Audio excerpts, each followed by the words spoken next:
Back home after nearly 3 years away, these refugees just arrived from a camp in Kenya following an agreement between Kenya, Burundi and the UN. I volunteered to come back home. I realized I was staying in Kenya without work, and I didn't go to school. I tried to look for work at the United Nations but found little success. I looked for menial jobs. I even thought of working in a farm in Kenya, but it was impossible.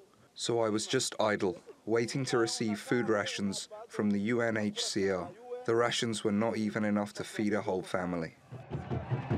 In April 2015, Burundi's President Pierre Nkurunziza decided to run for a third term in office.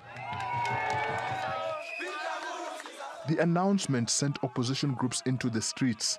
His candidacy, they said, was unconstitutional. A wave of political violence and a failed coup attempt followed. The political crisis has left hundreds of people dead and forced more than 400,000 people into exile. Most fled to Kenya, the DRC, Rwanda and Tanzania.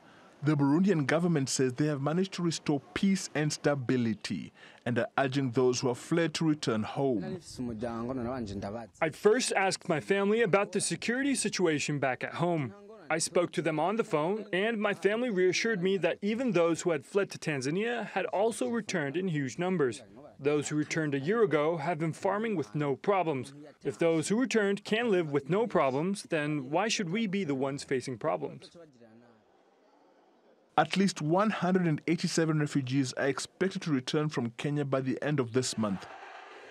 President Nkurunziza says he'll step down in 2020, but the opposition is skeptical. They say Nkurunziza has lied before. And with more than 300,000 people still in exile across the Great Lakes region, the government has a lot of work to do convincing people coming back home is worth the risk.